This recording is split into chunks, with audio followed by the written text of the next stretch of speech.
Umat Tuhan yang terkasih dalam Yesus Kristus, Shalom. Jumpa lagi pada renungan saat ini. Karena itu dari Pastori 4 Jemaat Koinonia, saya menyapa umat Tuhan, salam damai sejahtera. Saya mengajak kita, baiklah kita menyatakan syukur kita kepada Tuhan dan mendengarkan kebenaran firman-Nya. Mari kita berdoa. Tuhan Yesus, kami sungguh membutuhkan firman-Mu di dalam hidup kami. Karena itu datanglah dan memberkati kami sekalian. Dalam Yesus Kristus, firman yang hidup itu kami berdoa. Amin.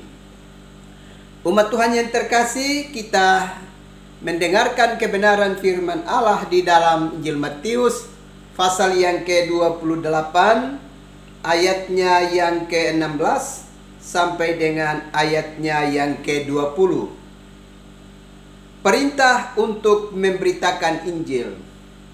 Dan ke-11 murid itu berangkat ke Galilea, ke bukit yang telah ditunjukkan Yesus kepada mereka. Ketika melihat dia, mereka menyembahnya. Tetapi beberapa orang ragu-ragu.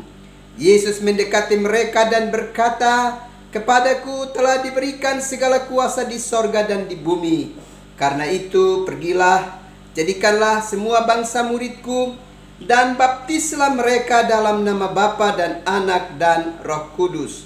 Dan ajarlah mereka melakukan segala sesuatu yang telah kuperintahkan kepadamu. Dan ketahuilah, aku menyertai kamu senantiasa sampai kepada akhir zaman." Bapak, Ibu, saudara-saudara yang terkasih di dalam Yesus Kristus, kita semua ingat bahwa Yesus memulai dengan pergumulan pelayanan, sekaligus memanggil murid-murid supaya bersama-sama dengan dia mengangkat pelayanan. Yesus mulai dari Galilea. Dan setelah Yesus bangkit dari kematian, maka dia kembali berada di Galilea dan memberikan mandat, memberikan amanat agung ini kepada murid-murid untuk bisa mengerjakannya dengan setia.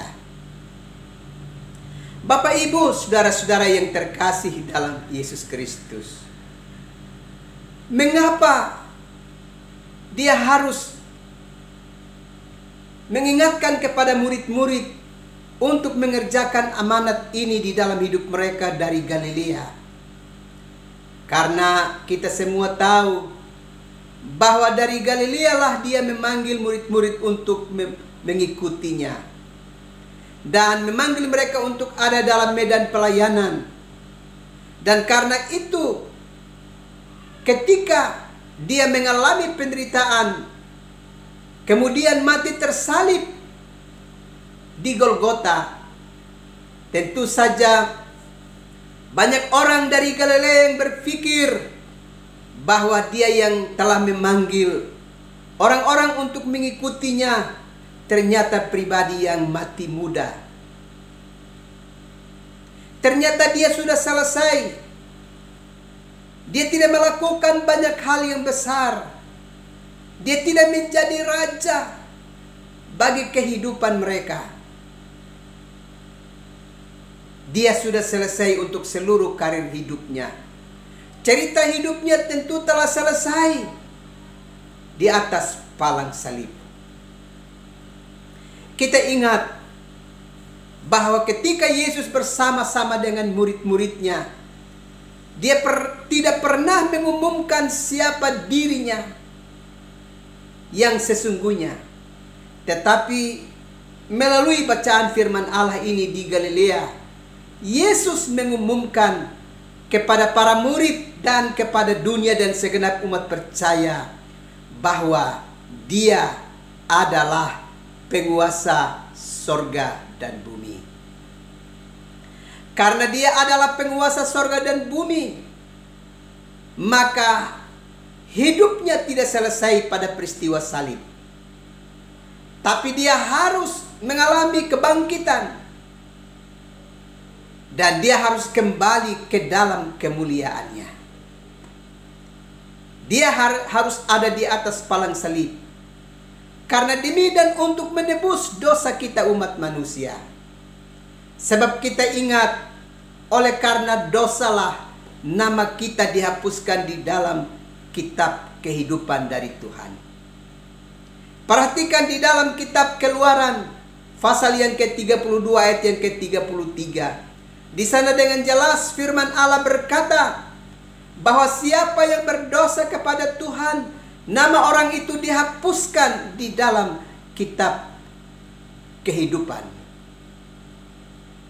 Bahkan kita juga belajar di dalam kitab Yesaya 51 ayat yang kedua, bahwa dosa itulah yang memisahkan kita dari Allah. Bahkan Roma 6 ayat 23 berkata, upah dosa adalah maut. Itu berarti Yesus datang ke tengah-tengah dunia. Dan dia harus ada di atas palang salib. Demi dan untuk menolong kita, menebus kita, supaya relasi kita dengan Tuhan terbangun kembali. Juga relasi kita dengan sesama umat manusia terbangun kembali.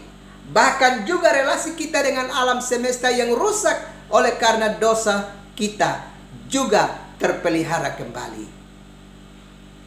Karena itu di sini melalui bagian firman Allah ini, Yesus mengingatkan kepada para muridnya supaya bekerja dengan kuat, dengan teguh untuk memberitakan kebenaran firman Allah dan menjadikan setiap orang untuk menjadi muridnya.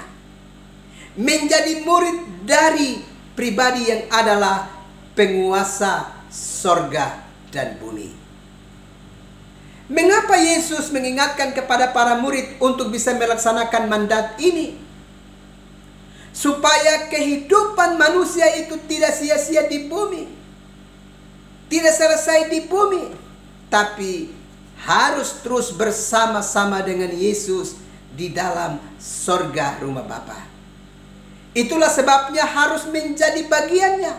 Sehingga di sini jelas dikatakan, karena itu pergilah, jadikanlah segala bangsa, semua bangsa muridku, dan baptislah mereka dalam nama Bapa dan Anak dan Roh Kudus. Dan ajarlah mereka melakukan segala sesuatu yang telah kuperintahkan kepadamu. Dan ketahuilah, aku menyertai kamu sampai kesudahan akhir zaman. Siapakah di antara manusia yang bisa menyertai kita sampai kesudahan akhir zaman? Tidak ada satupun pribadi yang bisa tetap bersama dengan kita sampai kesudahan akhir zaman. Kalau demikian, jika Yesus mengingatkan kepada kita dalam bacaan ini bahwa dia akan menyertai kita sampai kesudahan akhir zaman, itu berarti Yesus adalah Tuhan. Dia adalah benar-benar penguasa sorga dan bumi. Dia adalah Alfa dan Omega. Dan karenanya pemeliharaan dan kesertaannya dengan kita itu tetap untuk selama-lamanya. Itulah sebabnya para murid diingatkan supaya mereka mesti bekerja keras dan mewartakan warta keselamatan.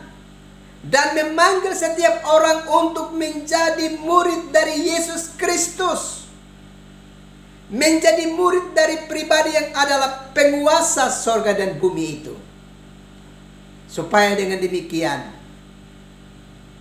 bahagian dari setiap orang yang menjadi murid Yesus Kristus itu punya tempat di dalam kerajaan Allah.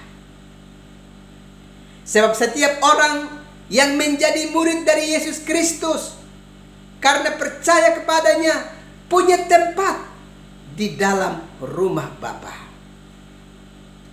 Karena itu Bapak Mama, saudara-saudara yang terkasih dalam Yesus Kristus, di sini Yesus mau mengingatkan kepada para murid supaya mereka mesti bekerja keras untuk mengingatkan segenap umat percaya bahwa harus percaya kepada Yesus Kristus, harus dimeteraikan di dalam namanya, karena Dia adalah penguasa sorga dan bumi. Namanya penuh kuasa, namanya menyelamatkan, namanya adalah penguasa sorga dan bumi. Dan Alfa dan Omega itu, Dialah yang akan menjemput kita serta mengangkat kita memasuki sorga rumah Bapa. Karena itu kita tentu berharap bahwa segenap kita sebagai umat percaya sungguh-sungguh mengerjakan amanat agung ini dalam hidup kita. Untuk apa? Bukan untuk keselamatan diri kita sendiri, tapi supaya segenap umat yang percaya kepada Yesus Kristus diselamatkan dan mempunyai tempat di dalam sorga rumah Bapa. Yesus telah berjanji itu dalam Injil Yohanes 14 ayat yang kedua dan 3. Aku pergi lebih dahulu menyediakan tempat bagi kamu. Aku akan datang menjemput kamu sehingga tempat di mana aku berada, kamu pun berada. Karena itu mari kita sungguh-sungguh setia untuk mengerjakan mandat dari Tuhan ini dengan sungguh-sungguh, untuk memanggil setiap orang percaya kepada Yesus Kristus, sehingga mereka punya kesempatan untuk bersama dengan Yesus Kristus dalam sorga rumah Bapa. Tuhan memberkati umat Tuhan sekalian. Amin. Mari kita berdoa. Tuhan Yesus, terima kasih untuk firman-Mu yang terus meneguhkan dan menguatkan kami umat percaya. Malam ini kami mau berdoa untuk setiap hamba-hamba Tuhan yang tengah mempersiapkan diri untuk tugas pemberitaan firman di mimbar utama pada ibadah utama minggu besok di setiap gereja. Berkenan Tuhan beri urapan khusus untuk persiapan pelayanan, sehingga besok warta keselamatan dapat disampaikan kepada umat-Mu. Dan seluruh pelaku pelayanan besok di ibadah utama bersama dengan seluruh jemaat-Mu, berkenan Roh Kudus memanggil dan mengantarkan mereka semua untuk ada di hadapan-Mu, supaya bersama-sama ambil bagian dalam penyembahan kepada Tuhan dan mendengarkan kebenaran firman-Mu.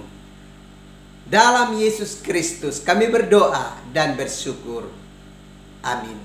Umat Tuhan yang terkasih, selamat beristirahat dan selamat juga untuk mempersiapkan diri dan ambil bagian dalam ibadah utama di kebaktian minggu besok di gereja di mana umat Tuhan menjadi bagiannya.